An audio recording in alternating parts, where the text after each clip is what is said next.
Good morning. Unique education के online centre पर आपका स्वागत है। हमें पता है कि बहुत सारे बच्चों ने यूपीएसआई का फॉर्म डाला हुआ है और बहुत सारे बच्चे यूपीपी की भी तैयारी कर रहे हैं। हालांकि सिलेबस दोनों का सेम है, थोड़ा एसआई का थोड़ा सा टफ पड़ता है। बस अगर आप एसआई की तैयारी कर लो तो यूपीपी की तैयारी अपने आप हो जाती है। तो हम आज से आपको एसआई का प्रैक्टिस सेट करवाएंगे और 50 क्वेश्चन जो हिंदी के आते हैं, हिंदी और जीएस दोनों के प्रैक्टिस सेट क्रम से अपलोड होंगे इस चैनल पर। अतः आप चैनल पर नए, चैनल को सब्सक्राइब कर लीजिए और यहाँ से आपको 50-50 क्वेश्चन का एक सेट मिलेंगे। आप टेस्ट लगाएं और देखें कि कितना सही हो रहा है। इससे आपका पता चलेगा कि आप कितना पेपर में सही कर सकते हो और कितनी मेहनत आपको करनी है। तो चलिए फिर टेस्ट शुरू करते हैं। आप देखिए आपका कितना सही होता है। कमेंट बॉक्स में ज़रूर नंबर बताइएगा अगर इच्छा करे तो, नहीं तो कम से कम आपको पता चल जाएगा कि आप अगर पेपर में बैठेंगे एसआई के तो आप कितना सही कर सकते हैं। तो चलिए फिर टेस्ट शुरू करते हैं और पहला क्वेश्चन देखते हैं। चलिए टेस्ट शुरू करते हैं। इतना ध्यान रखिएगा कि ये एसआई का टेस्ट है, थोड़ा गंभीरता से आप टेस्ट दीजिएगा। पहला क्वेश्चन देखते हैं। टोटल 50 क्वेश्चन हिंदी के हैं, इसको याद रखिएगा। आपको 50 क्वेश्चन सॉल्व करने हैं। अच्छे से सॉल्व करके नंबर अच्छे लाने की कोशिश करें। पहला क्वेश्चन है, नाक का बाल होना मुहावरे का सही अर्थ क्या है? तंग करना, क्रोधित होना, कठिनाई का अनुभव करना, अधिक प्यारा होना। सोचें। ये मुहावरा आप वीडियो रोक कर खुद से सोच कर टेस्ट करें ताकि कम से कम मुहावरा तो ना गलत हो आपसे। चलिए आंसर बताते हैं हम आपको। हम आंसर बताएंगे, आप आंसर मैच कराएंगे, फिर आप टोटल काउंट करेंगे आप 50 में कितना सही किए हो। तो यहाँ पर आंसर जो है वो सही है, ऑप्शन डी सही है। नाक का बाल होना मतलब अधिक प्यारा होना। चलते हैं नेक्स्ट क्वेश्चन पर। अगला क्वेश्चन आप ध्यान से देखें। क्वेश्चन है, आधी के आम का मुहावरे का अर्थ क्या होगा? आधी के आम का मुहावरे का अर्थ क्या होगा? ऑप्शन है कटे फटे आम, ऑप्शन दूसरा है कच्चे आम, तीसरा आम है सामयिक लाभ और चौथा है विपदा में लाभ। सोचें कौन सा सही है।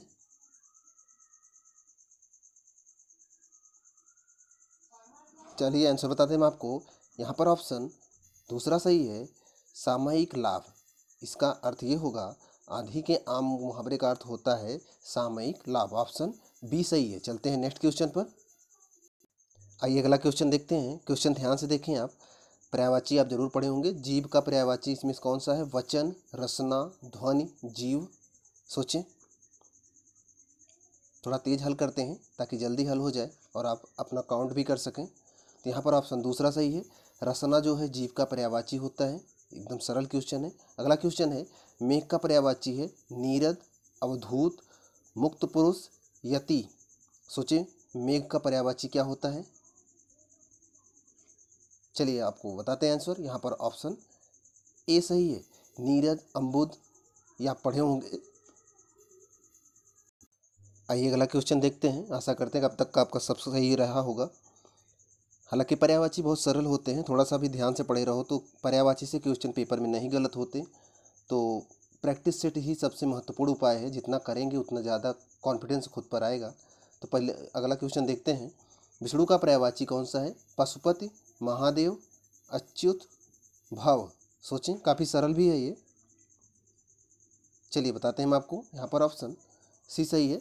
आप एक गाना भी सुने होंगे, अच्युतम केशवम कृष्ण दामोदरम। वो विष्णु को ही समर्पित है, तो कभी कभी म्यूजिक भी बहुत सहायता कर देता है। यहाँ पर ऑप्शन सी सही है।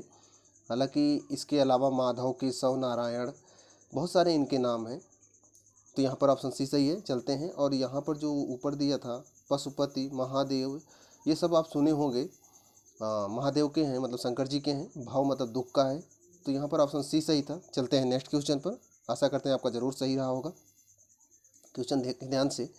समुद्र का पर्यायवाची कौन सा है? भारती, ब्राह्मी, वागीसा, पारावार। सोचें। समुद्र का आप जनरल पर्यायवाची पढ़े होंगे जो थोड़ा सा सरल मिल जाता है अक्सर, लेकिन पेपर में अक्सर सरल ही नहीं आते, कठिन भी आते हैं। तो आपको कठिन वाला भी पता होना चाहिए। तो इसमें जो आंसर है वो ऑप्शन डी सही है, पारावार। ये जो है समुद्र का पर्यायवाची है। हमने आपको शुरू से ही कहा था थोड़ा गंभीरता से आप टेस्ट दीजिएगा। एसआई का है प्रैक्टिस सेट। अगर ये तैयार हो गया तो आपका यूपीपी भी बहुत अच्छे से तैयार हो जाएगा। इसलिए प्रैक्टिस सेट देने में किसी भी तरह से इधर उधर की बातें ना सोचिए, पूरे कॉन्फिडेंस से और पूरे कंसंट्रेशन से ही प्रैक्टिस सेट हल करें। चलिए चलते हैं नेक्स्ट क्वेश्चन पर। आशा करते हैं कि ज़रूर सही रहा होगा आपका। आइए अगला क्वेश्चन देखते हैं। क्वेश्चन में यहाँ आपको जोड़ा मिलाना है, तो थोड़ा ध्यान से देखिएगा। निम्नलिखित वाक्यों का सही क्रम संयोजन करते हुए उत्तर की पहचान करें। तो आपको ये वाक्य ध्यान से पढ़ना है, उसके बाद उत्तर आपको चयन करना है। तो हम आपको वाक्य दिखाते हैं, ध्यान से पढ़िए, उसके बाद उत्तर सोचिए। देखें आप ध्यान से, यहाँ एक वाक्य है सभी लोग, उसके बाद डैश किया है, मतलब सभी लोग के आगे इनको किस क्रम में लगाया जाए ताकि ये सही हो जाए। तो आपको पढ़ना है, सोचना है कि सभी लोग, उसके बाद सुखी एवं संपन्न तभी होंगे, मतलब कि पहले आप यह लें, मतलब कि सुखी एवं संपन्न तभी हों। उसके बाद र लें कि सकते हैं, मतलब कि कौन सा क्रम है आप देख लें ध्यान से और सोच लें कि कौन से क्रम में इन वाक्यों को लगाएं कि एक सही अर्थ देने वाला वाक्य कंप्लीट होकर बन जाए। ऑप्शन ए का कि ऑप्शन बी का कि ऑप्शन सी का कि ऑप्शन डी का, आप सोचें। उसके बाद हम आंसर बताते हैं, आप आंसर मैच कराएं। ये बहुत सरल है, इस टाइप के क्वेश्चन आते हैं। अगर आप चाहोगे तो कभी भी ऐसे क्वेश्चन गलत नहीं होंगे। लेकिन एक चीज़ ध्यान रखिएगा कि ऐसे क्वेश्चन हल करते हुए आपको स्पीड में हल करना होगा, क्योंकि जब आप पेपर दोगे वो ऑनलाइन टेस्ट होगा, वहाँ सेकंड चलता रहता है, टाइम इतना जल्दी निकल जाता है पता नहीं चलता। इसलिए प्रैक्टिस सेट बार बार देकर आप अपनी इस स्थिति को मजबूत बनाएं ताकि आप जल्दी से जल्दी हल कर सकें। सोचें यहाँ पर क्या सही होगा, फिर हम आंसर बताते हैं आपको। चलिए आपने मिला लिया होगा, हम बता रहे हैं आपको, मिलाइए। सभी लोग, यहाँ पर ऑप्शन ए सही है दरअसल, या र लावा, सभी लोग सुखी एवं, हम वाक्य जोड़ रहे हैं, आप देखें कि सभी लोग सुखी एवं संपन्न तभी हो सकते हैं जब आपसी वैमनस्य भुलाकर परस्पर कल्याण की कामना से निज कर्तव्य का अनुपालन करेंगे।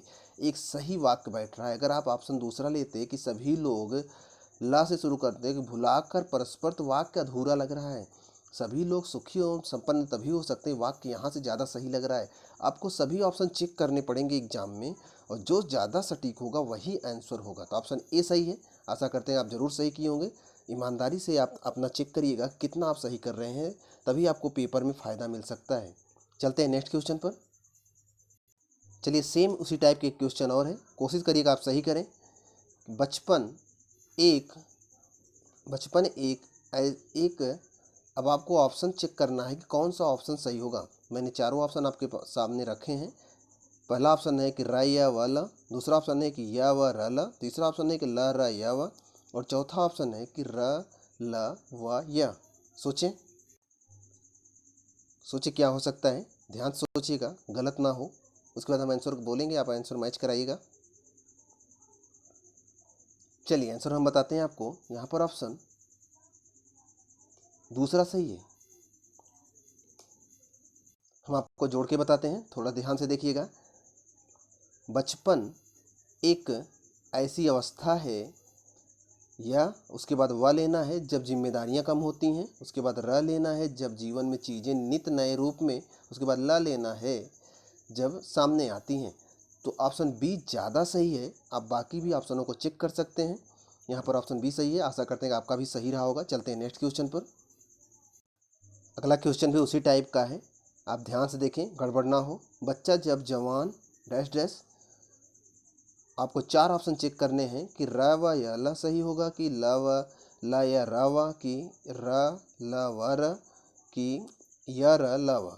आप सोचें और चेक करें, बताएं कौन सा ऑप्शन सही होगा। सोचें आप, उसके बाद हम आंसर बताते हैं, आप आंसर मैच कराइएगा।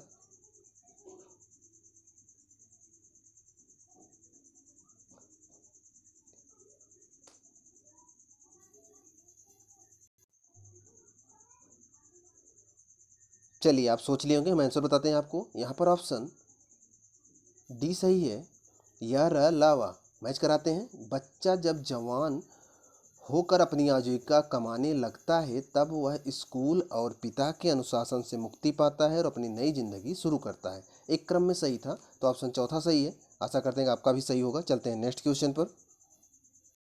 आइए, बहुत सरल, बहुत अच्छा क्वेश्चन है ये कि हिंदी की आदि जननी किसे कहा जाता है?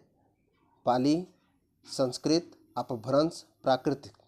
सोचें, आप भाषाओं के क्रम का विकास पढ़े होंगे तो आप जानते होंगे। चलिए हम आंसर बताते हैं आपको। यहाँ पर ऑप्शन दूसरा सही है, हिंदी की आदिजननी संस्कृत को कहा जाता है। आप पढ़े होंगे संस्कृत को देववाणी कहा जाता है, आर्यवाणी कहा जाता है। संस्कृत को ही सबसे पहले लोग बोलते थे। अतः हिंदी की आदिजननी संस्कृत को कहा जाता है। आप पाली, अपभ्रंश और प्राकृतिक जो आप सुनते हो ये भाषाएं स्थानीय स्तर की भाषाएं हैं, किसी क्षेत्र विशेष में बोली जाती थी, जबकि संस्कृत पूरे भारत में हर जगह लगभग बोली जाती थी। एक भारतवर्ष में प्रचलित पूर्ण रूप से भाषा थी ये, इसे देववाणी भी कहा जाता है। तो इसी से हिंदी का जन्म हुआ है। तो हिंदी में ही आज बहुत सारे शब्द बन गए हैं। तद्भव तत्सम आप पढ़ते होंगे। तो तद्भव जो कि तत्सम से मतलब जो संस्कृत से उत्पन्न होकर नए शब्द बन गए हिंदी वाले, वो तद्भव बोले जाते हैं। और जो आज भी संस्कृत के रूप में प्रयोग किए जाते हैं वो तत्सम बोले जाते हैं। तो आप तत्सम तद्भव भी पढ़े होंगे, तो ये उसी से रिलेटेड चीज़ है। तो यहाँ पर ऑप्शन बी सही था। आशा करते हैं कि आप भी सही किए होंगे। चलते हैं नेक्स्ट क्वेश्चन पर। क्वेश्चन है, हिंदी दिवस कब मनाया जाता है? 14 अक्टूबर, 14 सितंबर, 11 जून, 15 सितंबर। सोचें, काफ़ी सरल क्वेश्चन, काफ़ी अच्छा क्वेश्चन है। चलिए आंसर बताते हैं आपको। यहाँ पर ऑप्शन सोच लिए होंगे आप आंसर, अब बता रहे हैं हम आपको। यहाँ पर ऑप्शन दूसरा सही है, बी 14 सितंबर को हिंदी दिवस मनाया जाता है। इसको ध्यान रखिएगा, बहुत बार ये पूछा गया है, आप इसको रट डालिएगा। एसआई के अलावा भी बहुत सारे पेपरों में पूछा जाता है, तो ये इंपॉर्टेंट है, याद रखिएगा। चलते हैं नेक्स्ट क्वेश्चन पर। क्वेश्चन ध्यान से देखें, अच्छा क्वेश्चन है। अभिकारी शब्द क्या होता है? अभिकारी शब्द क्या होता है? संज्ञा, सर्वनाम, अव्यय, विशेषण। सोचें।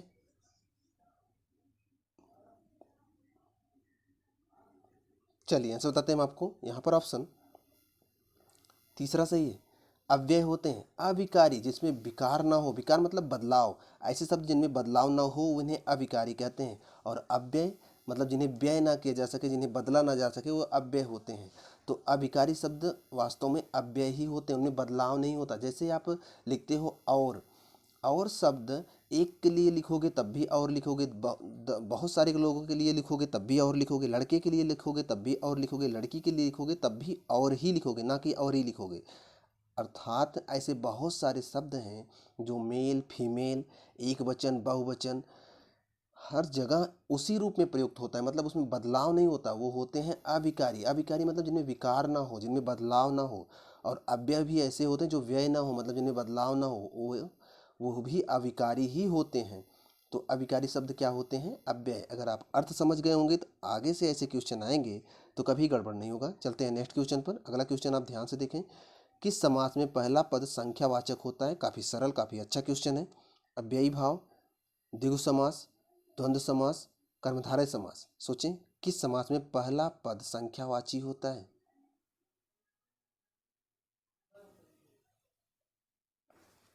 चलिए आंसर बताते हैं हम आपको। यहाँ पर ऑप्शन दूसरा सही है। द्विगु समास में पहला शब्द जो होता है संख्यावाची होता है। बाकी आगे अन्य शब्द जुड़ते हैं, लेकिन पहले संख्यावाची, जैसे चौराहा, 4 राहों का समूह, तिराहा, 3 राहों का समूह, साप्ताहिक, 7 दिनों का समूह।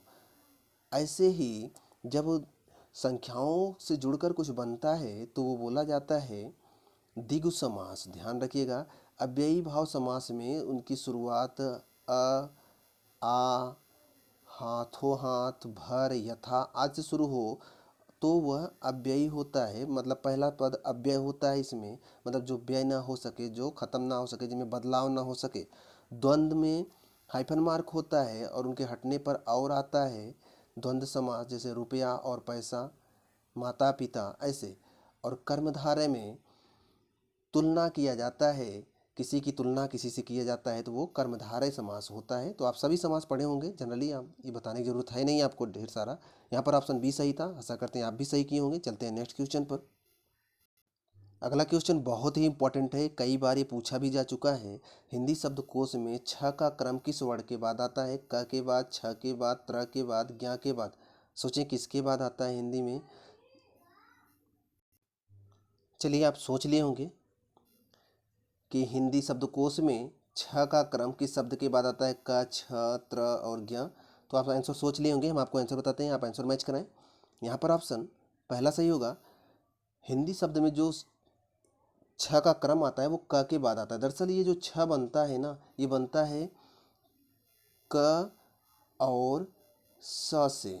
इनके मेल से बनता है, अतः जब इसकी स्पेलिंग बनती है आप पढ़ रहे होंगे के या से एच बनता है, तो क और स से मिलकर बनता है छ, इसलिए इसका जो क्रम आता है वो जस्ट क के बाद आता है। ध्यान रखिएगा, बहुत इंपॉर्टेंट क्वेश्चन है, ये बहुत बार पेपर में पूछा गया है, जनरली ये पूछा जाता है। आप संयुक्त व्यंजन पढ़ लीजिएगा, और भी संयुक्त व्यंजन हैं उनको भी पढ़ लीजिएगा कि वो किसके किसके मेल से बने हैं, तो पहला शब्द जो होगा उसी के जस्ट बाद उनका नंबर आएगा। संयुक्त व्यंजन में आप जाकर व्यंजन को जरूर पढ़िएगा, अभी यहाँ बताएंगे तो बहुत टाइम लग जाएगा, और किसी वीडियो में हम संयुक्त व्यंजन का ही एक वीडियो बनाएंगे, लेकिन तब तक आप पेपर में एक बार अपने किताब से ज़रूर पढ़ लीजिएगा।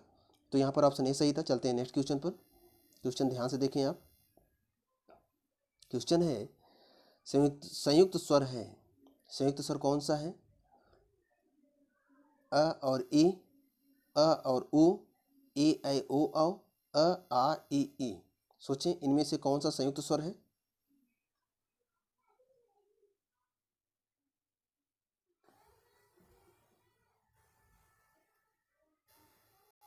चलिए हम आपको आंसर बता देते हैं। यहाँ पर ऑप्शन, क्वेश्चन क्या था, संयुक्त स्वर कौन सा है? पहला कि अ ई, दूसरा अ उ, तीसरा है ए ऐ ओ औ, चौथा है अ आ इ ई। तो इनमें ऑप्शन सी सही है। ए ऐ ओ औ को संयुक्त स्वर में गिना जाता है। आप इनको रट डालिएगा, पूछा भी जाता है।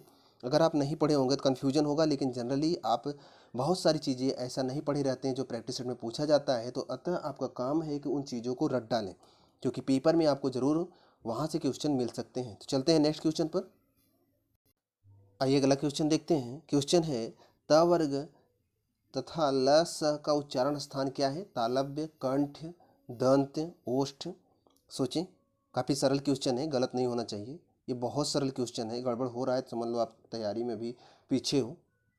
चलिए आंसर बताते हैं हम आपको। यहाँ पर ऑप्शन सी सही है। त वर्ग दंत से है संबंधित है। आप जब भी त थ पढ़ोगे ध्यान दो, आपके जीभ का अगला हिस्सा दांत के अगले हिस्से को टच करता है, इसी से आप याद कर सकते हो। त वर्ग दंत के अंतर्गत आता है, आप याद रखिएगा। चलते हैं नेक्स्ट क्वेश्चन पर। काफ़ी अच्छा, काफ़ी सरल क्वेश्चन है। सावधान का विलोम शब्द क्या है? खतरनाक, असावधान, काम, व्यवधान। सोचें, सावधान का विलोम शब्द क्या होगा? विलोम मतलब उल्टा। चलिए आंसर बताते हैं आपको। यहाँ पर ऑप्शन दूसरा सही है, सावधान का विलोम असावधान होगा। सरल क्वेश्चन था, आप सही कर लिए होंगे। चलते हैं नेक्स्ट क्वेश्चन पर। क्वेश्चन अगला देखें आप। क्वेश्चन है मूक का विलोम क्या होगा? अल्पभाषी, वाचाल, मृदुभाषी, कटुभाषी। सोचिए, मूक का विलोम। अगर आप मूक का अर्थ जानते होंगे तो सरल क्वेश्चन है काफ़ी आपके लिए। चलिए आंसर बताते हैं हम आपको। यहाँ पर ऑप्शन दूसरा सही है। मूक मीन्स होता है जो गूंगा हो या फिर जो ना बोलता हो, तो उसका विलोम होगा वाचाल, मतलब जो बहुत बोलता हो। ऑप्शन बी सही है, ध्यान रखिएगा। चलते हैं अगले क्वेश्चन पर। क्वेश्चन ध्यान से देखें आप। क्वेश्चन है अंतर्मुखी का विलोम क्या होगा? जगतमुखी, वाचाल, चतुर्मुखी, बहिमुखी। सोचें क्या होगा? चलिए आंसर बताते हैं हम आपको।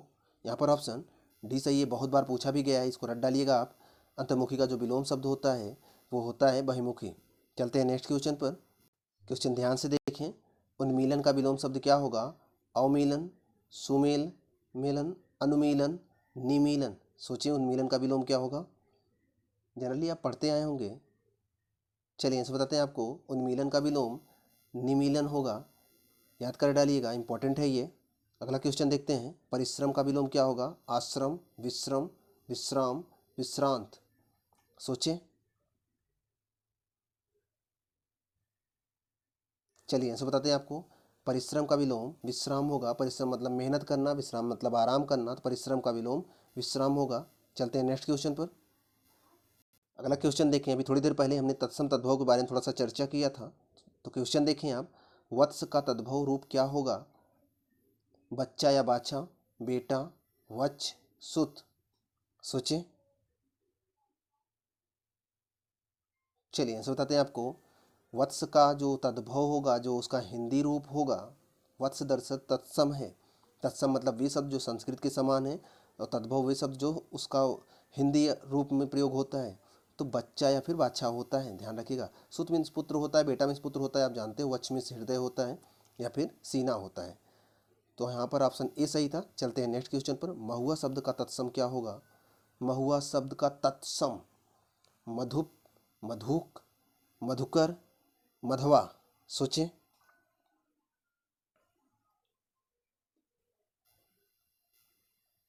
चलिए आंसर बताते हैं आपको। यहाँ पर ऑप्शन बी सही है, मधुक। महुआ शब्द का जो तत्सम होगा वो मधुक होगा। तत्सम पूछा है, तत्सम मतलब उसके समान, मतलब संस्कृत के समान, मतलब जो संस्कृत शब्द होगा वो मधुक होगा और उसका तद्भव क्या होगा?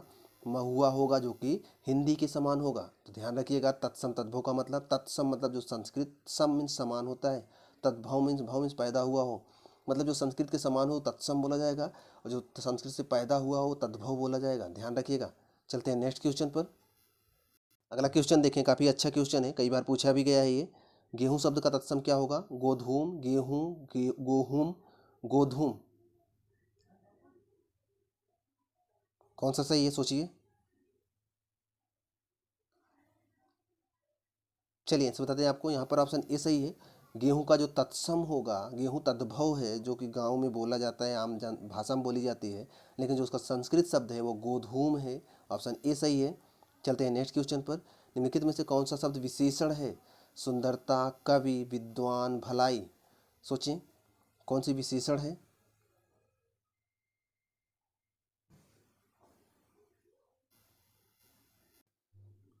चलिए सोच लिए होंगे, काफ़ी कठिन क्वेश्चन है, हम आपको बताते हैं। निम्नलिखित में से कौन सा शब्द विशेषण है? तो सुंदरता विशेषण नहीं है, क्योंकि अगर सुंदर होता, जैसे बोलते हैं कि राम बहुत सुंदर है, तो सुंदर है अगर सुंदर शब्द रहा होता तो विशेषण हो जाता, सुंदरता नहीं है। विद्वान, राम बहुत विद्वान है, तो राम की विशेषता क्या? विशेषण मतलब वो शब्द जो किसी की विशेषता बताए। तो राम की विशेषता क्या है? कि वो विद्वान है। राम की विशेषता क्या है? कि वो सुंदर है। अगर यहाँ सुंदर रहा होता तो वो विशेषण हो जाता, लेकिन यहाँ सुंदरता है तो विशेषण नहीं होगा।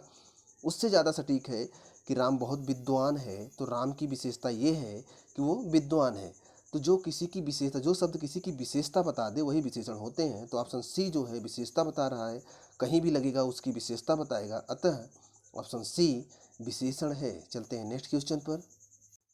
क्वेश्चन ध्यान से देखें। उच्चारण संज्ञा विशेषण, उच्चारण संज्ञा का विशेषण शब्द क्या होगा? मतलब उच्चारण का विशेषण क्या होगा? उच्चरित, उच्चारित, उच्चार, औच्चारित। सोचें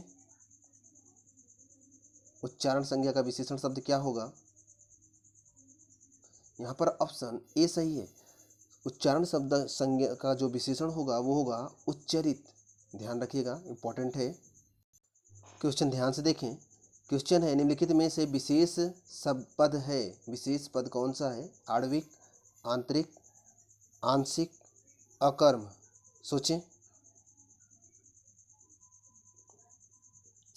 चलिए आंसर बताते हैं आपको।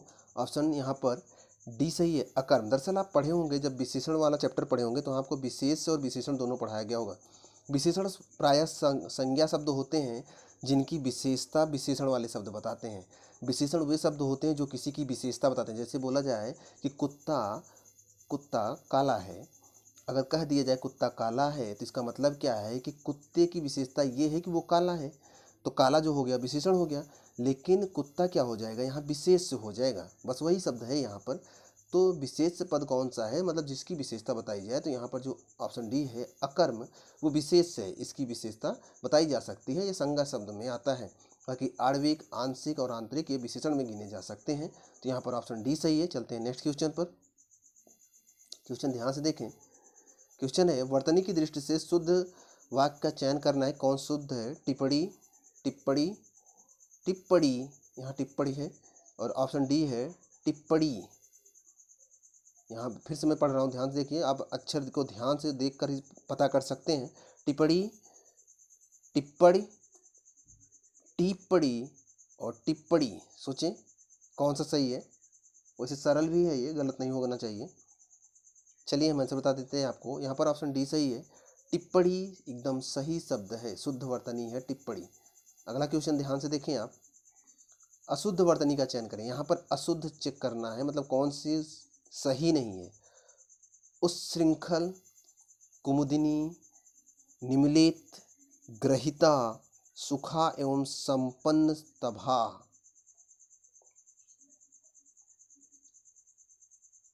सॉरी यहाँ कटा हुआ है तो इसका होगा सुखी एवं संपन्न तभी हो। सोचें।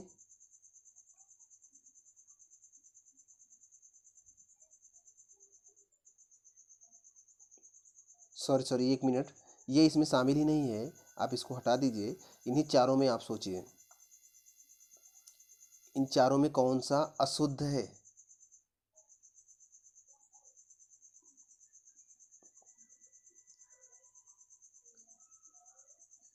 चलिए आंसर बताते हैं आपको, यहाँ पर कौन सा सही है।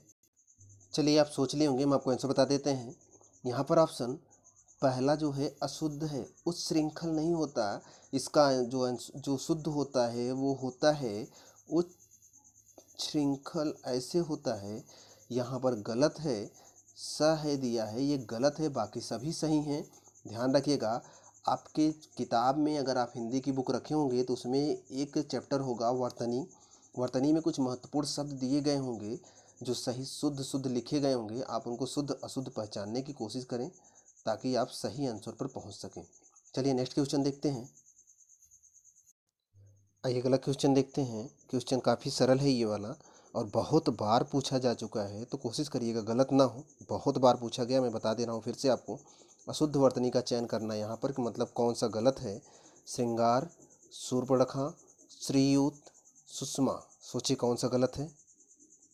इसलिए जब आप हिंदी पढ़ा करें थोड़ा शब्दों को भी ध्यान से पढ़ा करें ताकि गड़बड़ ना हो। चलिए आंसर बताते हैं आपको। यहाँ पर ऑप्शन ए गलत है।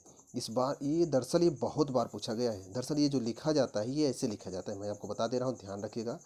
ये एक ही लाइन होता है, इसमें डबल लाइन ही दिया है, देख रहे हो। ये डबल लाइन नहीं होता, एक ही लाइन होता है, बाकी जैसे लिखा गया सही होता है। जैसे कि ये डबल लाइन हो जाता है तो ये गड़बड़ हो जाता है। एक लाइन हटा दो आप और एक ही लाइन रहे, बाकी ये लिखा रहे ऐसे, तो ये सही रहता है। अगर डबल लाइन दिया है तो गड़बड़ है, तो ऑप्शन ए गड़बड़ है। ऑप्शन ए यहाँ सही होना चाहिए। चलते हैं नेक्स्ट क्वेश्चन पर। वाक्यों को भी शुद्ध अशुद्ध से क्वेश्चन आते हैं, तो यहाँ पर आपको पहचानना है कौन सा वाक्य शुद्ध है, कौन सा वाक्य शुद्ध है। सुरेश को एक पाती लिखना है। सुरेश ने एक पाती लिखनी है। सुरेश के लिए एक पत्र लिखनी है।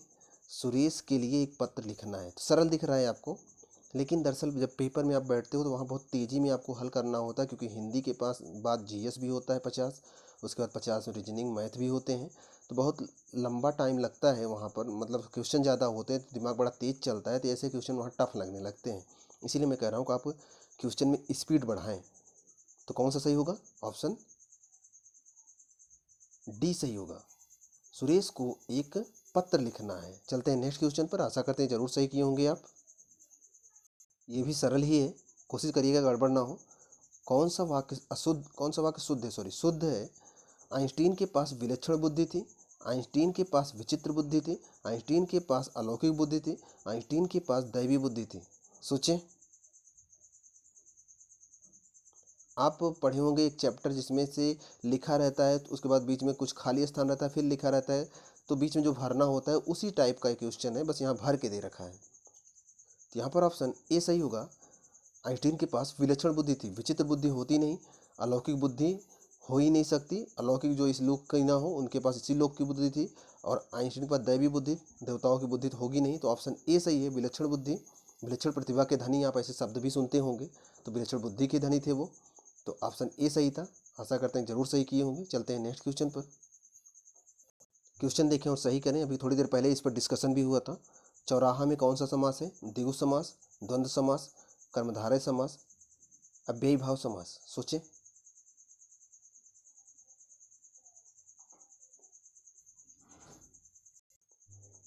चलिए आप आंसर सोच लिए होंगे, थोड़ी देर पहले हमने डिस्कशन भी किया था, तो इसलिए गड़बड़ नहीं होगा, चांस कम है गड़बड़ होने का। तो यहाँ पर ऑप्शन ए सही है। चौराहा में द्विगु समास है, और इन समस्याओं के बारे में भी थोड़ी देर पहले हमने चर्चा भी किया था, तो गड़बड़ होगा नहीं आपसे। ऑप्शन ए सही था। चलते हैं नेक्स्ट क्वेश्चन पर। क्वेश्चन है चंद्रशेखर में कौन सा समास है? तत्पुरुष, कर्मधारय, बहुव्रीहि, अव्ययी भाव। सोचें। सरल क्वेश्चन ये भी है, गड़बड़ नहीं होना चाहिए।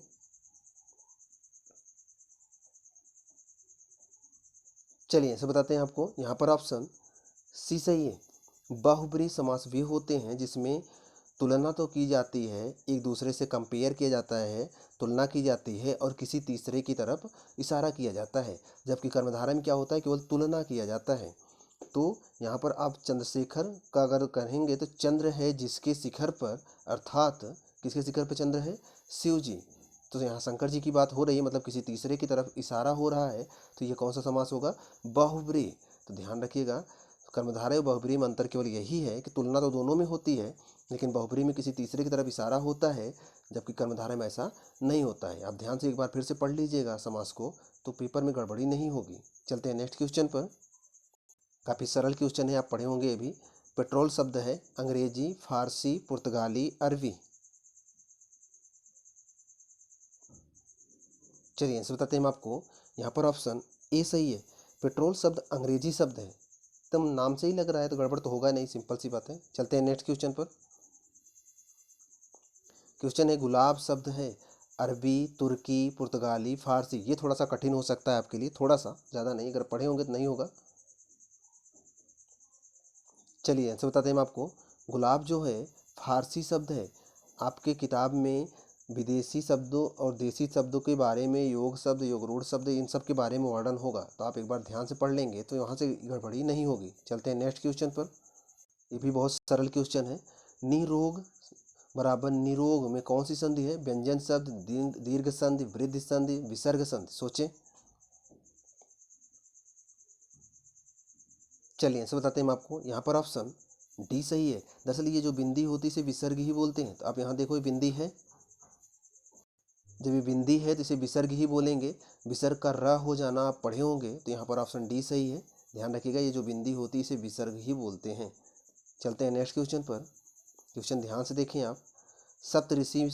सप्तऋषि में संधि है, कौन सी संधि है, यड़ संधि, गुण संधि, अयादि संधि, दीर्घ संधि। सोचें, संधियाँ तो आप बहुत अच्छे से पढ़े होंगे।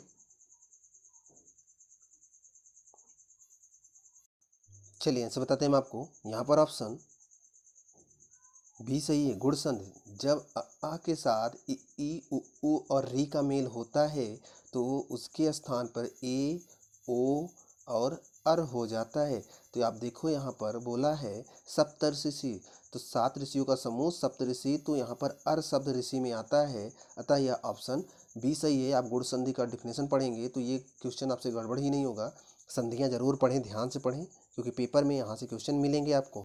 अगला क्वेश्चन देखें, ये भी काफ़ी सरल है। महर्ष शब्द में कौन सी संधि है, दीर्घ, गुण, वृद्धि, यड़। सोचें। चलिए आंसर बताते हैं आपको। यहाँ पर ऑप्शन दूसरा सही है। दरअसल यही सेम चीज़ है, वहाँ सप्तऋषि है, यहाँ महर्षि है।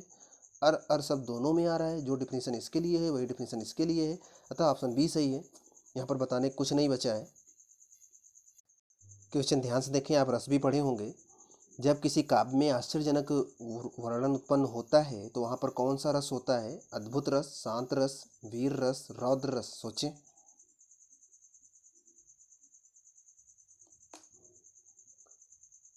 चलिए आंसर बताते हैं आपको। यहाँ पर ऑप्शन आश्चर्यजनक का जो होता है अद्भुत रस होता है, याद रखिएगा।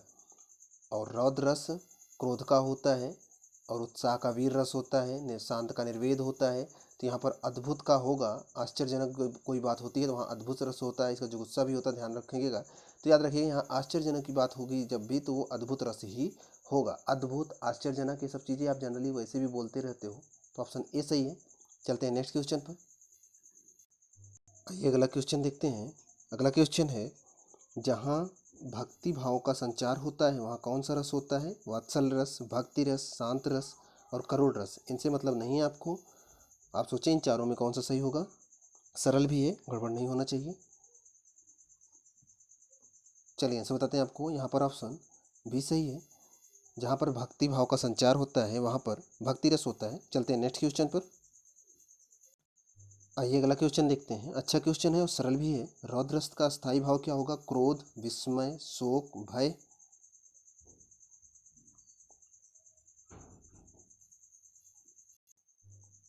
तो यहाँ पर आंसर ए सही होगा। रौद्र रस का जो स्थायी भाव होता है क्रोध होता है, जनरली आप जानते होंगे, पढ़े भी होंगे। अगला क्वेश्चन देखते हैं। क्वेश्चन ध्यान से देखें। जब किसी वस्तु को बढ़ा चढ़ाकर वर्णन किया जाता है तो वहाँ कौन सा अलंकार होता है? उपमा अलंकार, अतिशयोक्ति अलंकार, श्लेष अलंकार, उत्प्रेक्षा अलंकार। किसी चीज़ के बारे में अगर बढ़ा चढ़ा के बताया जाए तो वहाँ पर होता है अतिशयोक्ति अलंकार। ज़रूरत से ज़्यादा जब कोई चीज़ बढ़ा चढ़ा के बता दिया जाता है उसे अतिशयोक्ति अलंकार कहते हैं। बाकी उपमा अलंकार तो आप पढ़े होंगे। उपमा अलंकार में किसी की उपमा की जाती है किसी से, जैसे कि उसका चेहरा चंद्रमा के समान है, ऐसा।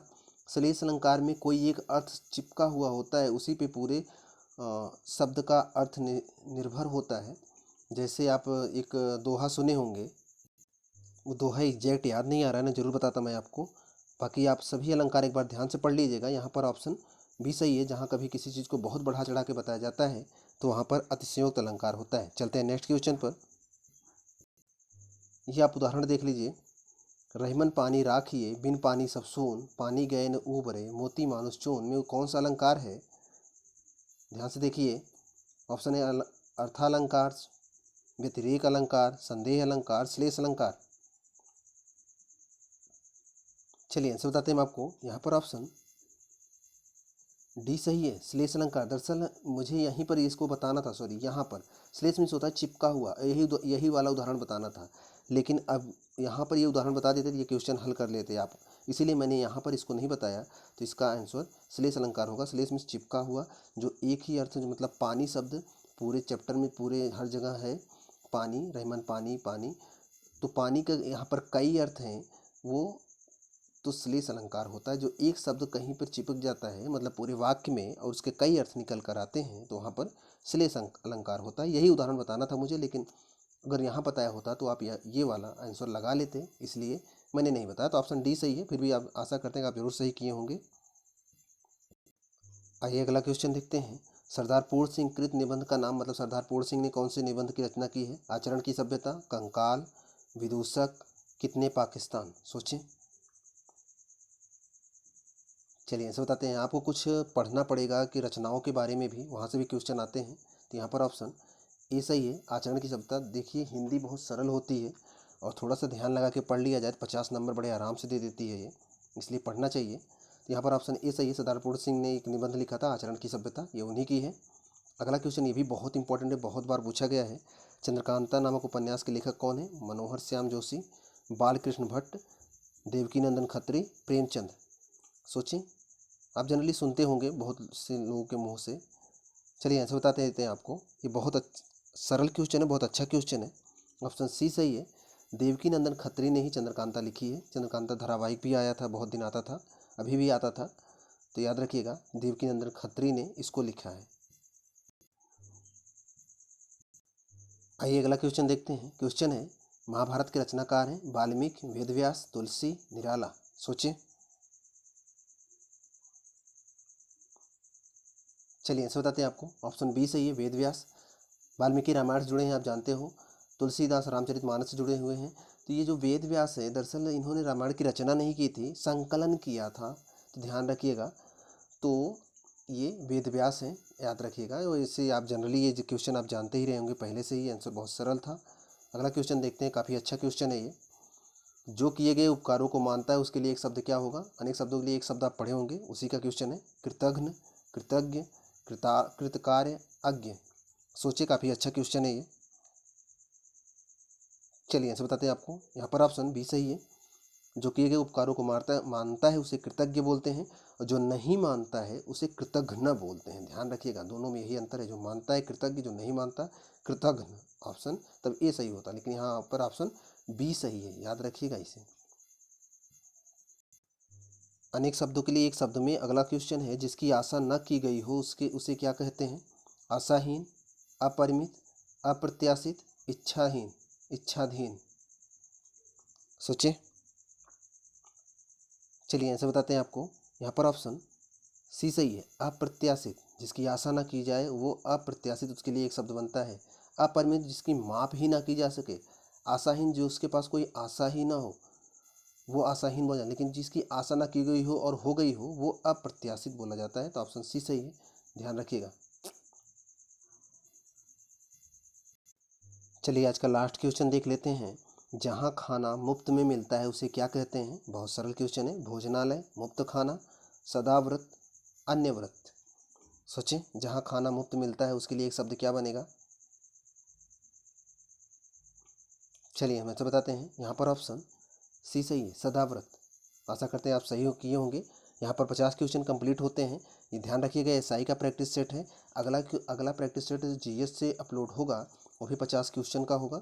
ये ऐसे 50-50 क्वेश्चनों के प्रैक्टिस सेट अपलोड होंगे जो आपके पेपर में आपकी मदद करेंगे। अगर आप चैनल पर नए हैं, चैनल को सब्सक्राइब कर लीजिए। मिलते हैं आपसे नेक्स्ट वीडियो में, तब तक आप पढ़ते रहें।